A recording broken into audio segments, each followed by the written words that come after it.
Selamat pagi Bapak Ibu Saudara yang terkasih, Shalom. Ketemu lagi kita di tengah-tengah ibadah online GB Pondok Indah Raya 1A.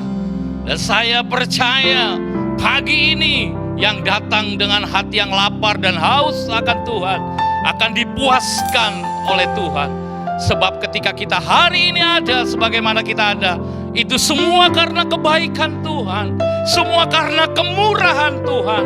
Biarlah pagi ini kita boleh siap beribadah. Mari sebelum kita mulai kita berdoa.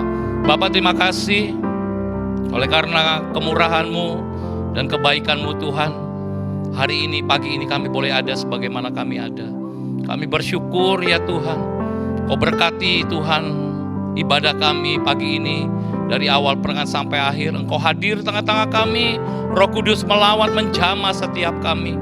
Sehingga semua kami yang beribadah, baik yang ada di rumah-rumah, dimanapun mereka berada ya Tuhan, mereka mengalami Tuhan. Terima kasih Tuhan.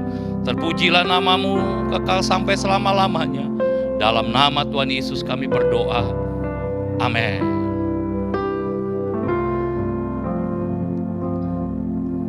Oleh karena kemurahan Tuhan, ku ada sampai hari ini.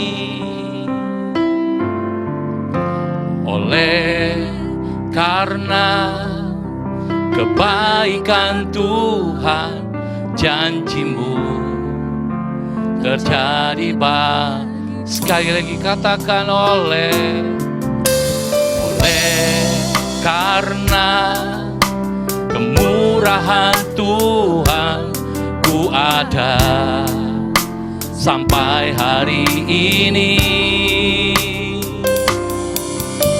Oleh karena kebaikan Tuhan, janji-Mu terjadi bagiku. Aku percaya, aku percaya berkat-Mu atasku melimpah kebajikan, kemurahan selalu mengikutiku. Ku puji, ku sembah Kau Tuhan. Aku percaya, aku percaya berkat-Mu atasku melimpah, kebajikan, kemurahan selalu mengikutiku. Ku puji, ku sembah Kau Tuhan.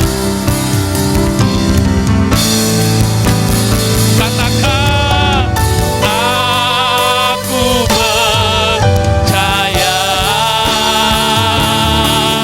berkat-Mu atasku melimpah, hanya kebajikan, kemurahan selalu mengikutiku. Ku puji, ku sembah Kau Tuhan. Katakan sekali lagi dengan iman, ya Tuhan. Aku percaya berkat-Mu atasku melimpah, kebajikan, kemurahan selalu mengikutiku.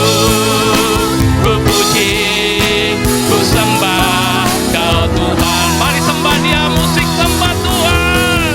Oh, ralabata. Mari saya undang yang di rumah-rumah dimanapun berada. Mari sembah Dia dalam roh. Biarlah pagi ini nama Yesus dimuliakan, disenangkan. Kami percaya kepadamu Tuhan. Hanya kebajikan dan kemurahan yang menyertai hidup kami. Ya Tuhan,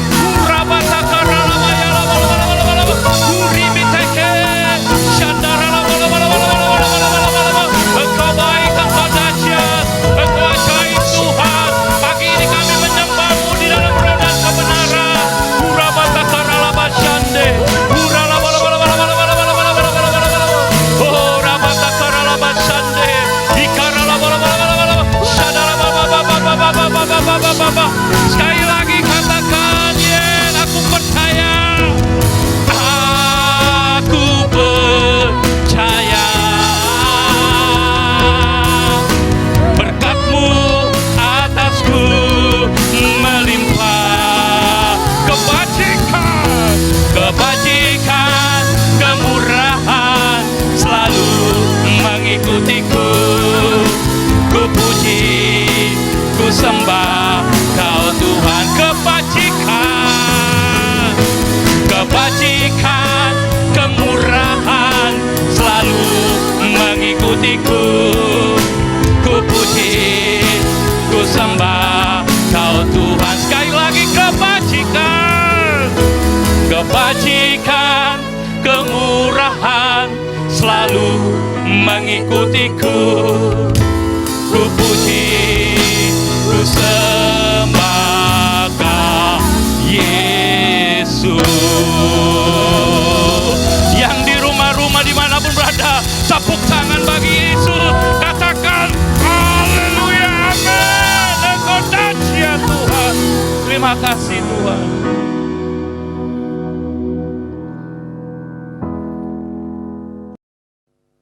Yes, berikan tepuk tangan bagi Tuhan. Saya percaya pagi ini yang datang dengan sukacita kepada Tuhan akan ketemu dengan Tuhan. Yang setuju katakan yes, katakan amin. Yes, kita mau nyanyi.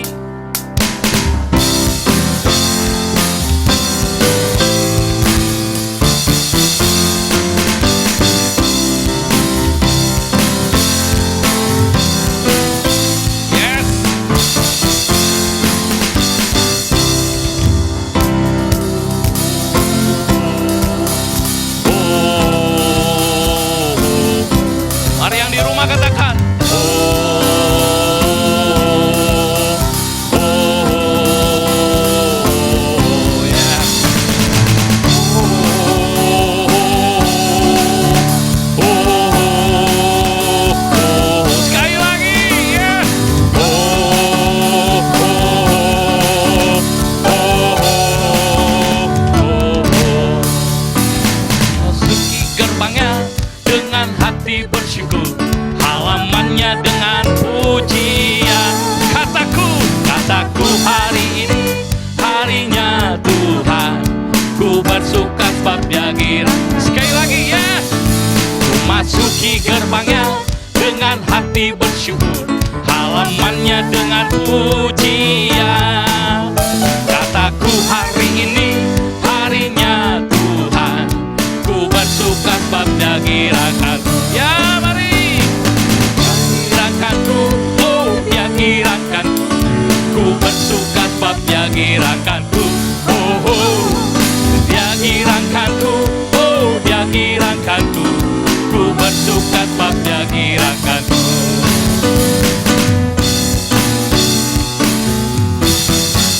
Yo sekali lagi yo. Ku masuki gerbangnya dengan hati bersyukur, halamannya dengan pujian.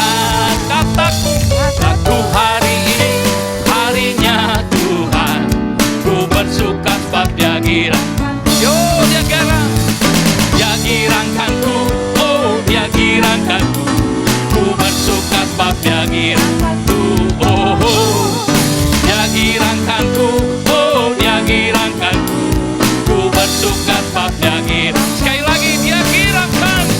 Dia girangkanku, oh Dia girangkanku, ku bersuka sebab Dia girangkanku. Dia girangkanku, oh Dia girangkanku, ku bersuka sebab Dia girangkanku. Ku bersuka sebab Dia girangkanku. Ku bersuka sebab Dia girangkanku. Sekali lagi ye. Ku bersuka sebab Dia girangkanku.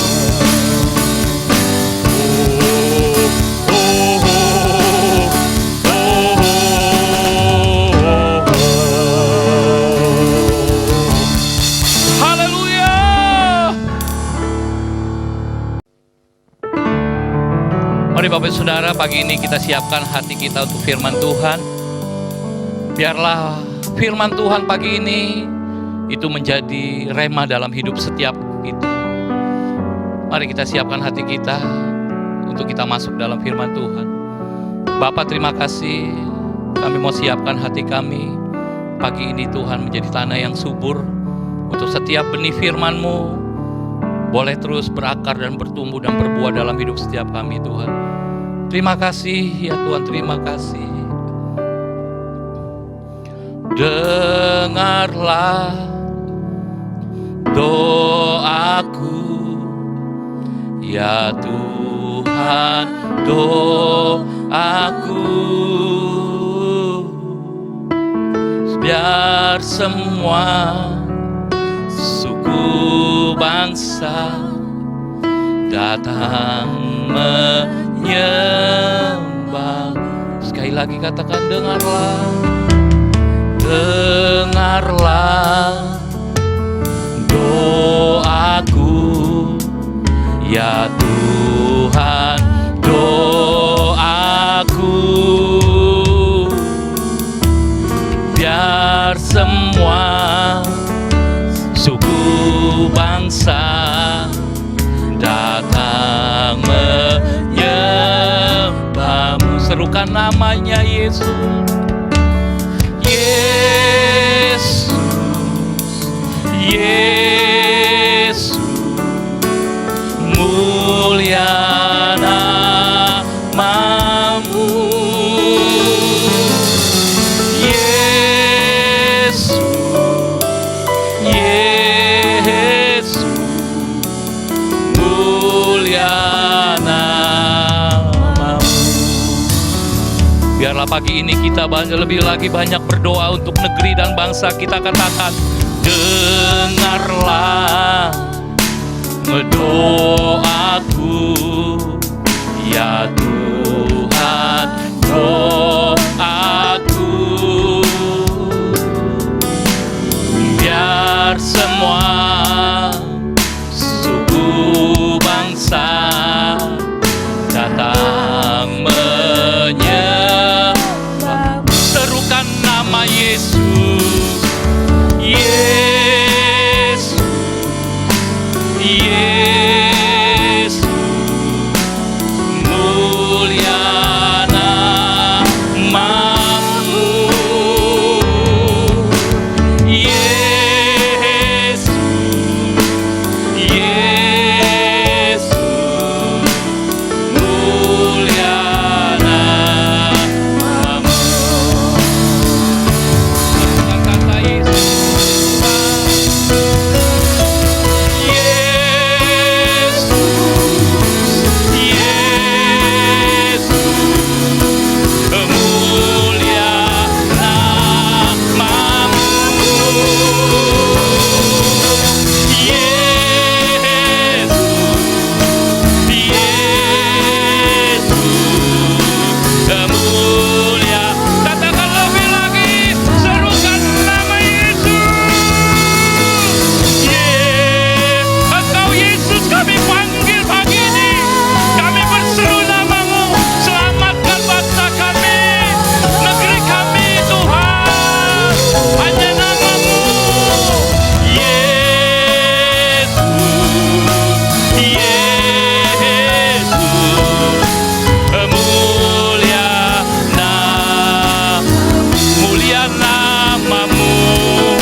Engkau baik Tuhan.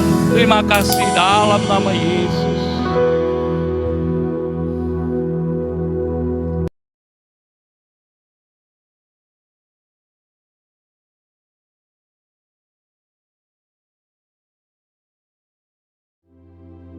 Shalom semuanya. 1 Korintus 3 ayat 16 berkata, tidak tahukah kamu bahwa kamu adalah bait Allah dan bahwa roh Allah diam di dalam kamu? Pada saat kita bertobat dan percaya kepada Tuhan Yesus, maka Roh Kudus, Roh Allah masuk ke dalam hati kita. Kita adalah bait Allah. Mari kita katakan bersama-sama bahwa saya adalah bait Allah. 1, 2, 3. Saya adalah bait Allah.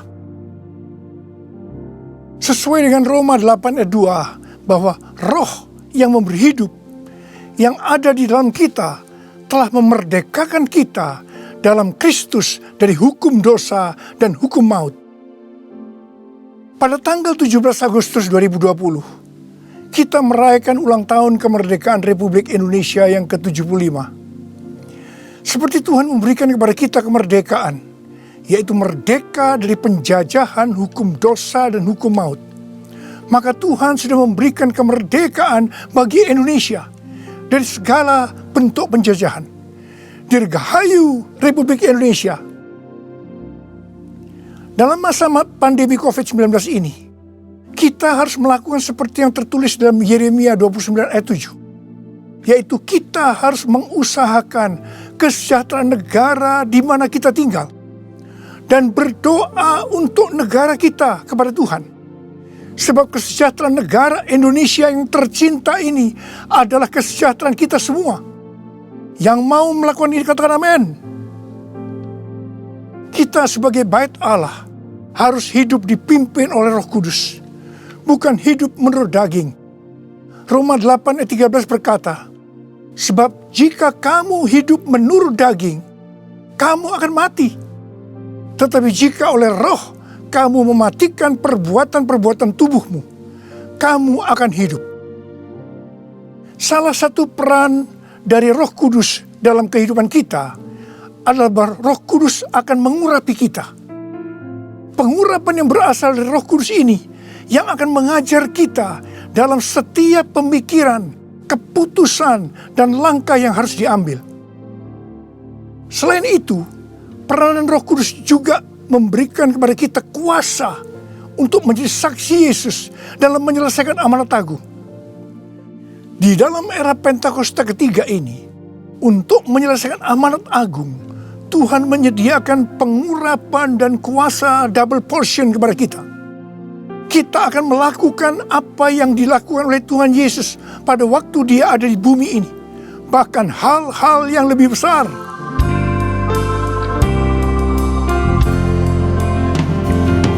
Anointing fall on me. Anointing fall on me. Let the power of the Holy Spirit fall on me. Anointing fall on me. Anointing fall on me. Anointing fall on me. Let the power of the Holy Spirit fall on me. Anointing fall on me. Anointing fall on me.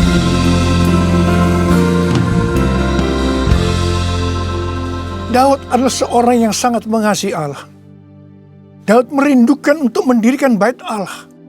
Tetapi Tuhan tidak mengizinkan karena Daud seorang prajurit yang banyak menumpahkan darah. Tuhan mengatakan bahwa yang akan mendirikan bait Allah adalah Salomo anaknya. Meskipun demikian, Daudlah yang mempersiapkan segala sesuatunya untuk membangun bait Allah itu. Termasuk menyediakan emas, perak, tembaga, besi, kayu, batu permata. Daud juga yang membuat blueprint. Daud berkata bahwa Tuhanlah yang memberikan ilham kepadanya untuk memberikan petunjuk tentang segala pelaksanaan rencana itu.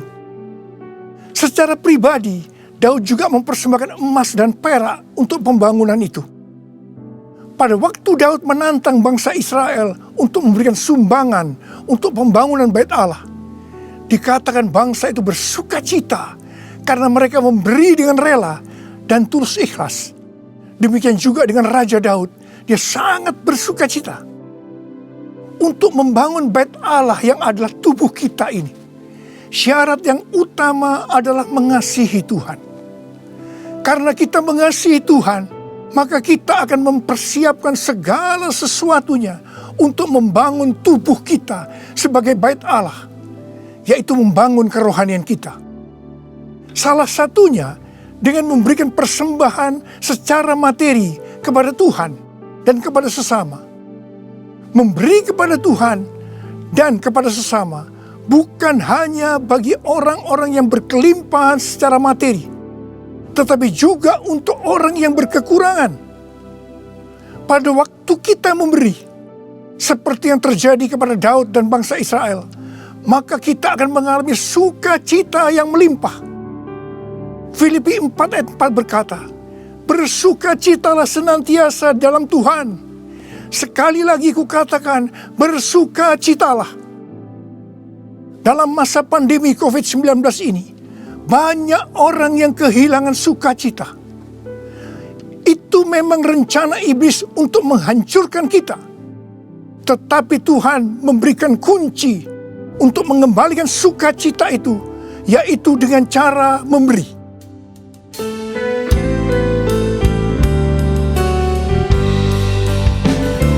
Jadikan aku bait suci-Mu yang kudus dan yang tiada bercela.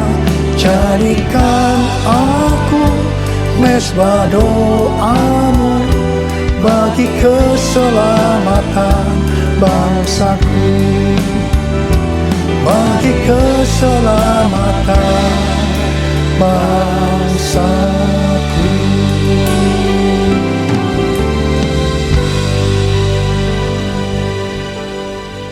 Sesuai dengan 2 Tawarikh 3 ayat 1 dikatakan bahwa Salomo mendirikan bait Allah di Yerusalem di Gunung Moria, di mana Tuhan menampakkan diri kepada Daud di tempat pengirikan Ornan, orang Yebus. Jadi Daud yang menetapkan tempat dari bait Allah Salomo itu. Bait Allah Salomo merupakan perpaduan dari tabernakel Musa dan tabernakel Daud. Tabernakel Musa berbicara tentang hukum Allah, sedangkan tabernakel Daud berbicara tentang doa, pujian, dan penyembahan. Sebagai bait Allah, maka kita harus hidup taat kepada firman Allah dan hidup dalam doa, pujian, dan penyembahan. Saya ingat kepada almarhum Bapak Octavianus sebagai pendiri dari YPPII Batu Malang. Setiap kali saya berkhotbah di kebaktian tahunan dari YPPI di Batu Malang, beliau selalu berkata seperti ini. Di dalam ibadah itu ada 2 unsur. Unsur yang pertama, doa, pujian, dan penyembahan. Unsur yang kedua, pemberitaan firman Tuhan. Itu saja, seperti di gerejanya Pak Niko. Bait Allah Salomo berada di Gunung Moria di Yerusalem. Gunung Moria adalah tempat di mana Daud disuruh Tuhan membuat mezbah bagi Tuhan dan mempersembahkan korban bakaran dan korban keselamatan. Setelah Daud melakukan itu, maka Tuhan mengabulkan doa Daud untuk negeri itu. Dan tulah penyakit sampar yang mengakibatkan 70.000 orang Israel mati berhenti menimpa orang Israel. Tuhan minta agar kita mempersembahkan korban kepada Tuhan, terutama di tengah-tengah pandemi ini, supaya doa kita dikabulkan Tuhan. Saya bersyukur kepada Tuhan karena gereja-gereja di Indonesia pada saat pandemi COVID-19 mempersembahkan korban. Bilangan Research Center melakukan sebuah penelitian dan hasilnya didapati bahwa sebagian besar gereja, yaitu sekitar 75%, pemasukan keuangannya menurun sampai dengan 60%. Tetapi yang luar biasa, justru gereja yang keuangannya menurun 40-60%, gereja itu yang paling banyak memberi. Mereka memberi kepada anggota gereja, memberi kepada masyarakat, memberi kepada gereja lain, melakukan kerjasama dengan pemerintah, melakukan pelayanan sosial. Didapati juga satu hal yang menarik. Bahkan ini bagi saya suatu fenomena. yaitu bahwa gereja dengan jumlah anak muda yang lebih banyak, dalam hal ini anak muda yang berusia di bawah 21 tahun, justru gereja itu terlihat lebih murah hati dan lebih peduli. Wow! Kemudian terjadi kebangkitan gerakan doa antar denominasi yang diikuti sebanyak 83,8% gereja. Mereka melakukan apa yang dikatakan Alkitab. Mereka bertekun dengan sehati dalam doa bersama-sama. Untuk bisa unity seperti ini perlu pengorbanan. Saya percaya doa gereja-gereja Tuhan di Indonesia yang mempersembahkan korban seperti itu, yang sekarang berdoa agar pandemi segera berakhir dan tidak terjadi resesi ekonomi, akan dikabulkan oleh Tuhan. Haleluya! Gunung Moria juga adalah tempat di mana Tuhan meminta kepada Abraham untuk mempersembahkan Ishak sebagai korban bakaran. Saya percaya bagi Abraham hal ini pasti sulit untuk dimengerti. Ishak diberikan kepada Abraham dan Sarah pada waktu masa tuanya, di mana mereka sudah tidak mungkin lagi mempunyai anak. Ishak adalah anak tunggal. Hati Abraham sangat lekat kepada Ishak. Dan tiba-tiba Tuhan meminta kepada Abraham agar Ishak dipersembahkan sebagai korban bakaran. Dalam hal ini, Tuhan menguji Abraham apakah Abraham lebih mengasihi Tuhan dibanding mengasihi Ishak. Ternyata dalam pergumulan yang sangat berat ini, Abraham menang. Abraham lebih mengasihi Tuhan ketimbang mengasihi Ishak. Supaya menjadi pemenang dalam pergumulan ini, perlu pengorbanan. Setelah Abraham lulus dalam ujian ini, dia diberkati Tuhan berlimpah-limpah. Untuk menerima pengurapan dan kuasa double portion, Tuhan pasti akan menguji kita untuk melihat apakah kasih kita kepada Tuhan melebihi kasih kita kepada yang lainnya, termasuk keluarga, uang, harta, kedudukan, harga diri, dan lain-lainnya. Kita harus keluar sebagai pemenang. Dalam Roma 12 ayat 1, kita diminta untuk mempersembahkan tubuh ini sebagai persembahan korban yang hidup, kudus dan berkenan kepada Tuhan. Sebab itu adalah ibadah kita yang sejati. Untuk mempersembahkan tubuh ini sebagai persembahan yang hidup, artinya tidak mati secara rohani, tidak suam-suam kuku, kudus dan berkenan kepada Tuhan. Itu perlu pengorbanan. Tidak benar kalau ada orang yang mempunyai pengertian bahwa setelah kita lahir baru, kita bebas melakukan apa saja dengan alasan pasti Roh Kudus yang menuntun sehingga Bapa akan tersenyum. Tidak benar. Justru kita harus berusaha sungguh-sungguh untuk mempersembahkan tubuh ini sebagai persembahan yang hidup, kudus, dan berkenan kepada Tuhan. Untuk itu perlu pengorbanan.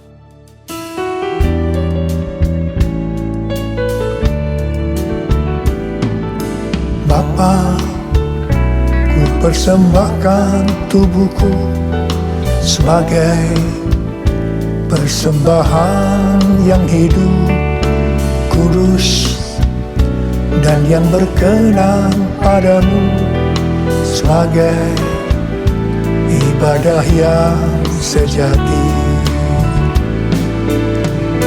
Ku sembah Kau Tuhan, ku sembah Kau Tuhan, ku serahkan hidupku kepadamu untuk kemuliaan nama-Mu, untuk kemuliaan nama-Mu.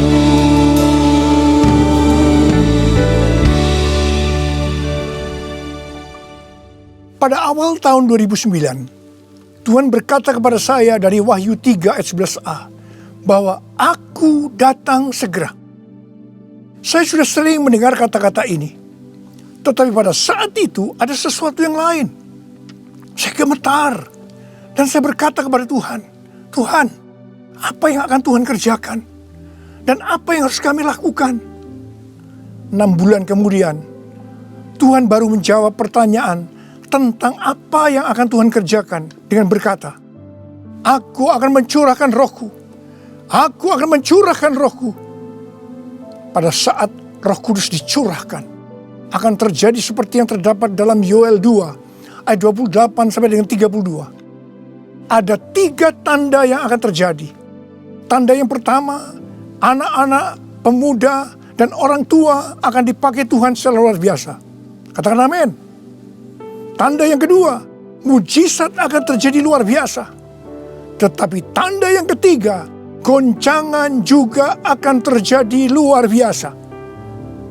Dengan adanya 3 tanda ini, maka Yoel 2 ayat 32 akan terjadi. Yaitu bahwa akan banyak orang yang berseru kepada nama Tuhan. Dan mereka yang berseru kepada nama Tuhan, mereka akan diselamatkan. Artinya akan terjadi penuaian jiwa besar-besaran. Pada tahun 2013, Tuhan berkata tentang pencurahan Roh Kudus ini sebagai Pentakosta yang ketiga. Ini sesuai dengan nubuatan William Seymour pada tahun 1909, yaitu kira-kira 100 tahun ke depan, yang berarti pada zaman now akan terjadi pencurahan Roh Kudus yang luar biasa, yang melebihi pencurahan Roh Kudus di Azusa Street. Sejak saat itu saya terus-menerus memperkatakan tentang hal ini. Siapa yang mengira bahwa goncangan yang terjadi pada tahun 2020, pada waktu era Pentakosta ketiga, ini adalah pandemi COVID-19. Di sini jelas bahwa pandemi COVID-19 ada hubungannya dengan aku datang segera. Pada waktu Tuhan Yesus ditanya oleh murid-muridnya, apa tanda kedatanganmu dan tanda kesudahan dunia ini? Tuhan Yesus menjawab dari Matius 24 ayat 4 sampai dengan 14, yang juga terdapat dalam Lukas 21 ayat 8 sampai dengan 19, yang intinya akan terjadi. Yang pertama, goncangan terhadap orang percaya. Yang kedua, goncangan terhadap semua orang yang di bumi. Yang ketiga, pemberitaan Injil di seluruh bumi. Dalam goncangan tadi, salah satunya disebutkan penyakit sampar, yang berarti COVID-19 termasuk di sini.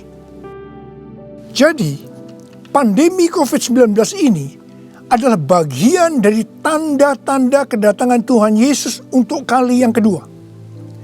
Yang perlu diingat adalah bahwa yang pertama, kita tidak mengatakan bahwa setelah pandemi ini Tuhan Yesus pasti datang kembali. Dalam hal ini kita tidak pernah tahu.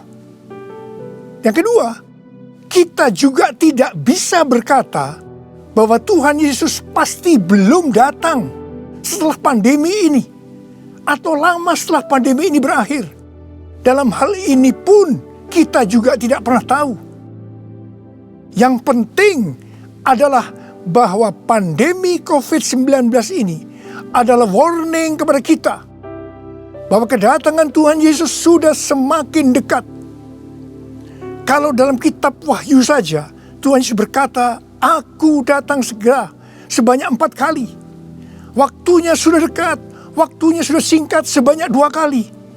Apalagi hari-hari ini. Pasti kedatangan Tuhan Yesus sudah sangat-sangat dekat. Saya percaya orang yang merindukan kedatangan Tuhan, seperti pada jemaat mula-mula yang selalu berkata, Maranatha, sebagai doa dan sebagai salam, pasti akan lebih serius untuk menyelesaikan amanat agung Tuhan Yesus. Sehingga pada saat Dia datang kembali, kita akan mendengar suara penghulu malaikat, bunyi sangkakala, dan mendengar nama kita dipanggil. Haleluya!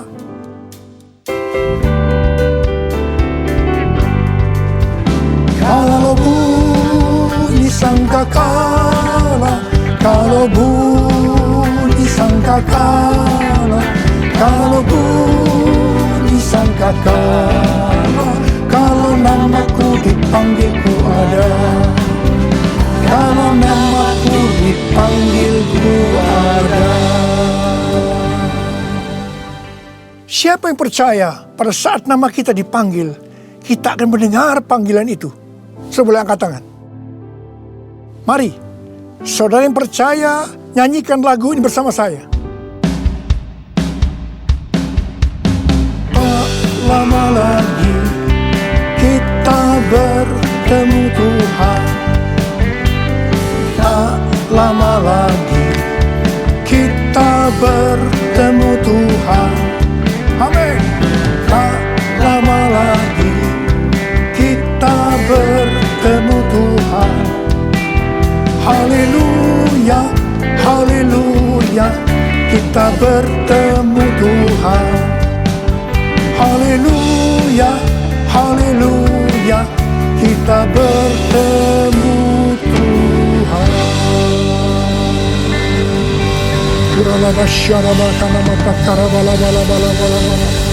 Angkat tangan saudara.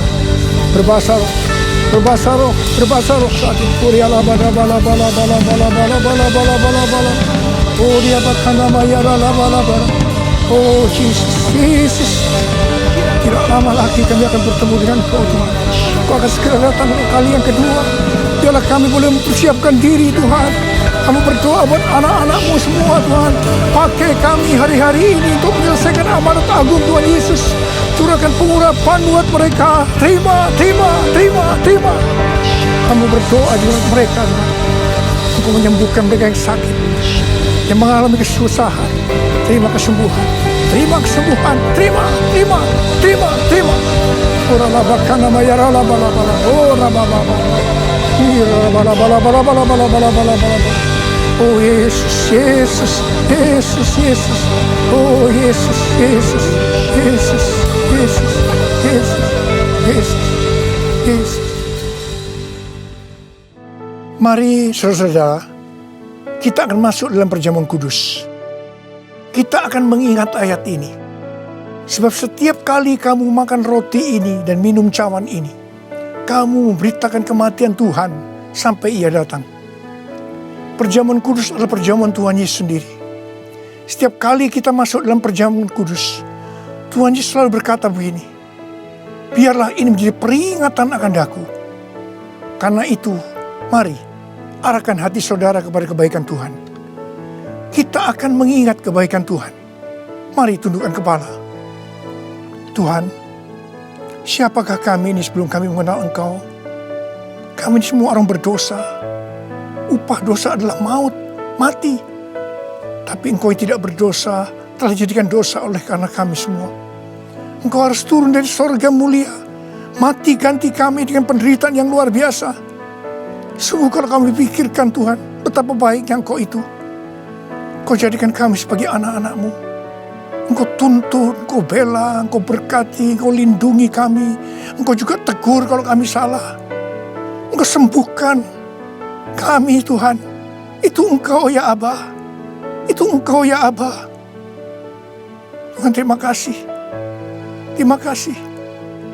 Saudara-saudara, Tuhan akan memberkati saudara melalui perjamuan kudus ini.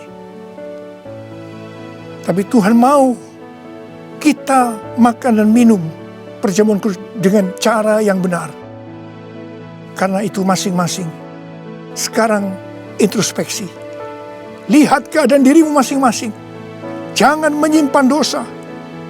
Kalau ada dosa yang Tuhan ingatkan saat ini, langsung minta ampun kepada Tuhan. Minta ampun, minta ampun. Ampuni saya Tuhan, ampuni saya, ampuni saya. Katakan demikian. Tuhan, Kau melihat anak-anak-Mu sedang meminta ampun kepadamu. Ampuni ya Tuhan. Ampuni ya Tuhan. Layakkan kami masuk dalam perjamuan kudus. Kami akan masuk dalam perjamuan kudus dengan hati yang penuh ucapan syukur. Dalam nama Yesus kami berdoa. Amin. Sekarang saudara, mari angkat roti di tangan kanan kita tinggi-tinggi. Sebab apa yang telah kuteruskan kepadamu telah aku terima dari Tuhan. Yaitu bahwa Tuhan Yesus pada malam waktu ia diserahkan mengambil roti. Dan sesudah itu yang mengucap syukur atasnya. Dia memecah-mecahkannya dan berkata, inilah tubuhku yang diserahkan bagi kamu. Perbuatlah ini menjadi peringatan akan aku. Sudah dikasih Tuhan. Bukankah roti yang kita pecah-pecahkan ini adalah persekutuan kita dengan tubuh Kristus? Mari kita makan dalam nama Yesus.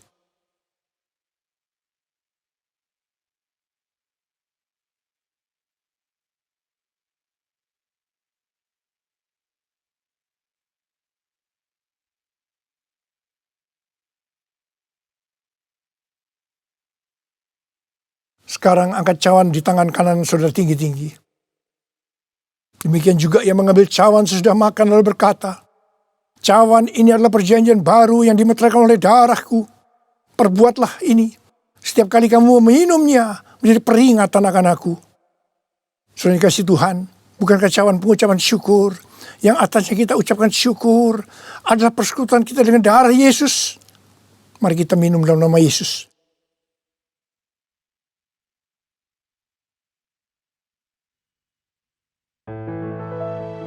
Oh, rarabasyandara kadamata karabar. Mari angkat tangan saudara. Ucapkan syukur. Ucapkan syukur dengan suara, jangan diam. Tuhan, terima kasih ya Tuhan.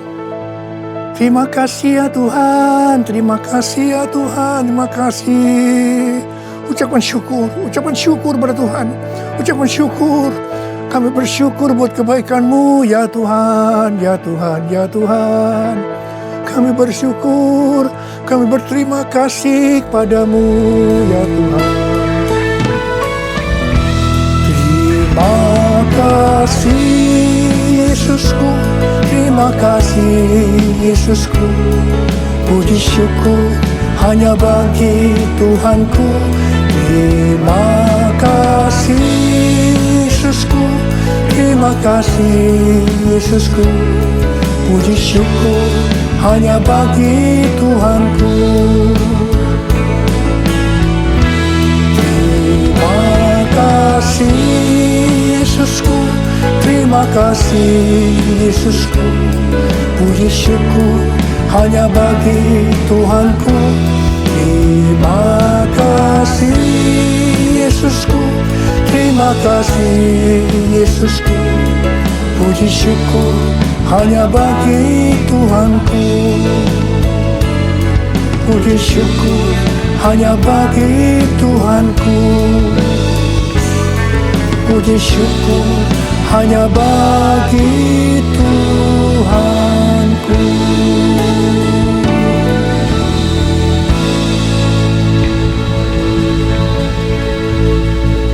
Terimalah berkat Tuhan. Kasih karunia yang berlimpah-limpah daripada Allah Bapa dalam anak yang tunggal Yesus Kristus. Persekutuan yang manis dengan Roh Kudus menyertai saudara sekalian mulai hari ini sampai Yesus datang menjemput kita di awan-awan dan bahkan sampai selama-lamanya.